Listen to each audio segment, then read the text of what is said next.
Oh, wow. I like keeping my money in my pockets. Oh, I do too. Okay. Good luck. But sometimes it gets away from me. All right, guys, let's go. So, how was your trip to Flagstaff?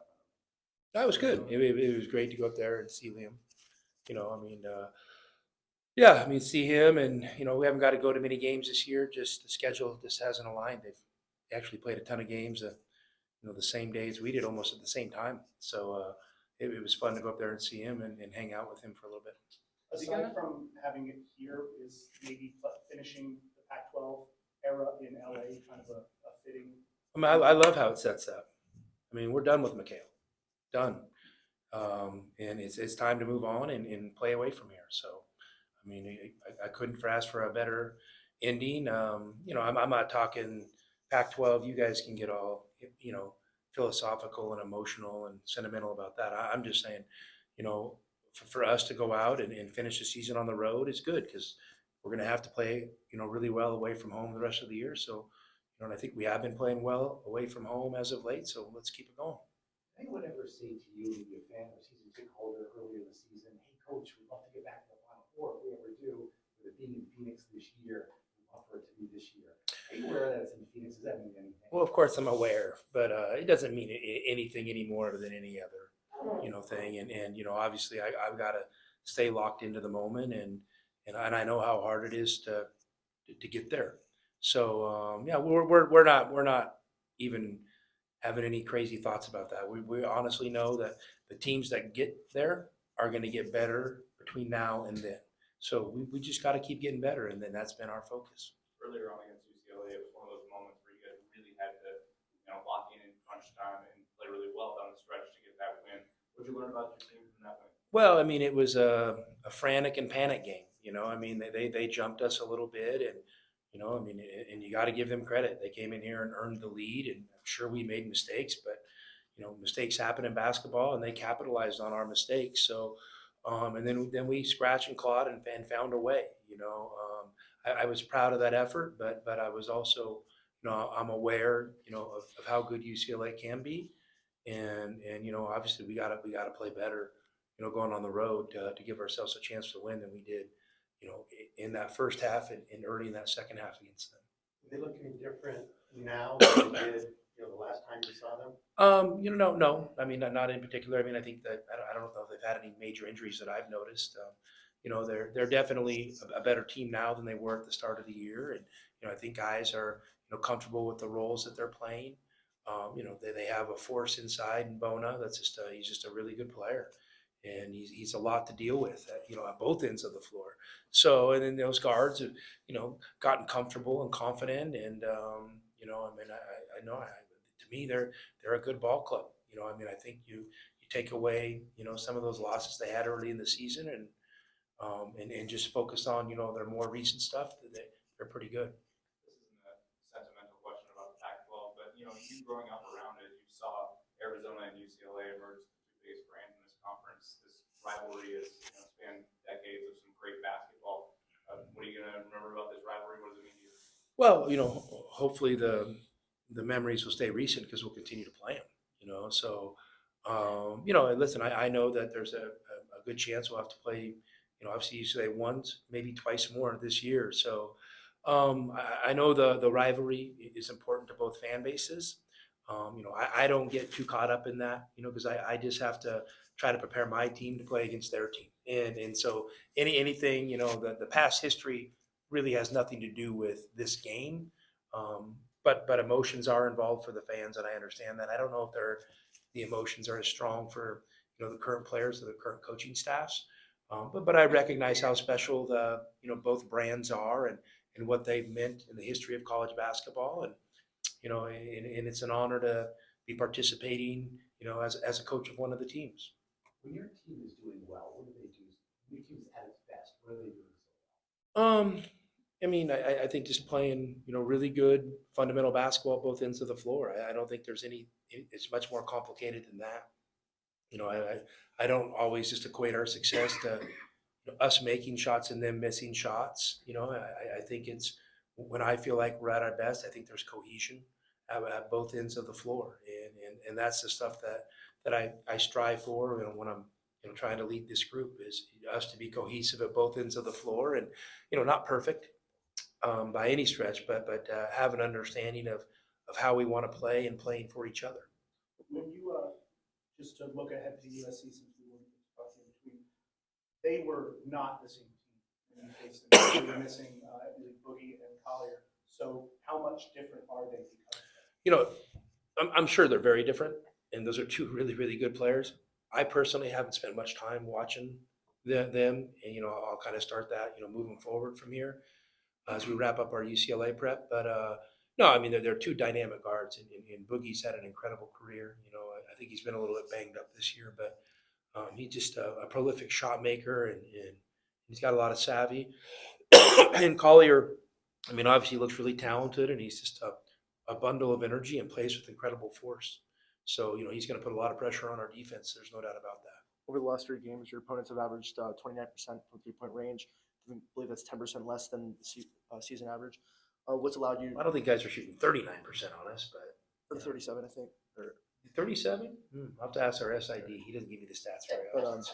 But what's allowed you guys to flourish or improve? Well, I mean, guarding the 3-point line is important, down the stretch. And, not that we're necessarily doing anything different, but I just think you have to have an awareness and, there's some threes you're going to live with and there's some threes you'd rather not. And just kind of making decisions on those is really important. Yeah, no, I mean, that's good to know. I mean, I haven't looked at the stats, as in depth as you have, but, I feel like our defense is trending in a good direction. I wasn't happy with the second half defensive effort against Oregon, and we're trying to address that. But all in all, I think the defense is going in the right direction. But it's going to be tested on the road this weekend. Obviously, with a couple of nice games together back to back, do you notice if a guy's doing that he's got a little bounce in his step, he's a little more enthusiastic, a little more active, or anything like that? Do you notice any difference? Well, I mean, you can notice when guys are playing well. I mean, sometimes you can see basically them playing with joy and excitement. But I would hope that how a guy's body language looks doesn't necessarily reflect that he's playing good or bad. We want guys to be locked in and be playing with effort, energy, no matter how well things are going for them individually. But Kylan's growing. He's a good player. He's just he's had an up and down year, like I think 99.9% of other freshmen or 18-year-olds in the country. He's a huge part of what we do, and we have a lot of belief in him. On a similar note to that, I was looking through our archive the other day, and it seems like a lot of times when a guy gets on an individual offensive heater, it always sort of comes with one or two just stellar plays in the defensive end, stellar on-ball plays, stellar effort plays. Is that something that you're preaching to your guys, that if you're on a heater, if you're playing well, it needs to come with that defensive effort as well? Well, I mean, I don't necessarily know if I coach guys to be on heaters, but however you're phrasing that. But I think it's important when you're playing well on offense to play hard on defense. But again, you want to do it all the time. And I think sometimes maybe when guys get on these, as you call heaters, a lot of times it's probably made by an effort play on defense that leads to something quick on offense. You see Caleb make a couple threes and then he gets a steal for a dunk. Like those things. I mean, kind of go hand in hand a little bit. So yeah, I mean, we want to be making effort plays on defense. That's important for us. And offensively, I'm not a guy that's like, hey, we got to feed the hot hand. I just like getting good shots and shots that are great for our team. Possession after possession. If that means one guy's hot and he's getting a lot of them, I'm fine by it. I just look at the total score. So I don't necessarily get caught up in heaters or non-heaters. We've got some good video now for Grant Whiteman for our March Madness special, and he's talked a bit. What's been his biggest contribution to your program? Just high character, great guy, puts the team first. His family has an incredible legacy with Arizona basketball. And, I think it's been really cool to watch him be able to have his own journey and make his own impact on Arizona basketball. He's a really good basketball player. He helps us in practice a ton, and he takes a lot of pride in that. And I think that's really special. And I've always told people if you are looking for someone to hire for your company, I would always look at a manager, a student manager, or a walk-on first. Those people know how to serve the greater good of the organization, and they know the importance of support roles. And so I think that's tremendous. And Grant has, been, I hold him in high regard, and I'm going to really miss him, and he has a COVID opportunity to go play another year, and that's what he's expressed that he wants to do. And there's no doubt in my mind somebody's going to end up with a really impactful basketball player. Do you recall anything on the Oregon trip between the lost Oregon State and the win Oregon that you did differently addressing the team, or anything that may have contributed to just the better play? I mean, I told our veterans to start playing better. I mean, that was it. I think they have to start playing better. And, it wasn't complicated. Play better. It matters, and we have a mature group of guys, and they've owned that. They know what these moments mean, and ultimately they're the ones out on the court. I'm responsible for the result, and I'll always own that. But the message was simple: play better, and they have for the most part since then. Does Caleb remind you of any shooting guards you coached in the past? I mean, a little bit like, there was a guy we had at Gonzaga named, Zach Norvell, who was a wing player that, he was lefty. That was different, but just really talented offensively, and, had no problem getting up a high volume of shots and making tough shots. Caleb's a special player, and he's having a special year. And, I'm sure there's going to be a bunch of accolades and awards coming his way, whether that's player of the year type stuff, or All-American type stuff. But, we don't talk about that. And that stuff will be a byproduct of how our team performs. And he's deserving of everything that comes his way. But I know this. I know his focus is just on winning the next game. And we ain't getting any more complicated than that. You said following the Oregon game that you're going to do your best work away from home. What have you seen from the mentality so far in practice just this week?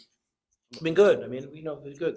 Practice has been good, and today's wasn't my favorite, but I don't know if you have to practice really good the day before to play great the next day. And sometimes you need a little bit of adversity in practice, because those are great teaching moments and ways you can get everybody's attention. So it wasn't perfect today, but hopefully we'll come out and play well tomorrow. With all the history and culture you've talked about the program, how much is the Pac-12 title talked about, and are you discussing it more this week as far as, or do guys know what's? I mean, it's something we've always had a desire to win, but there's steps now.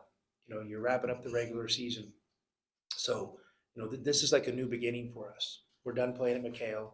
We're wrapping up the regular season, then the tournament, and then the NCAA tournament. So you can not win the Pac-12 regular season and still play well in the NCAA tournament. But, we want to go step by step and keep building.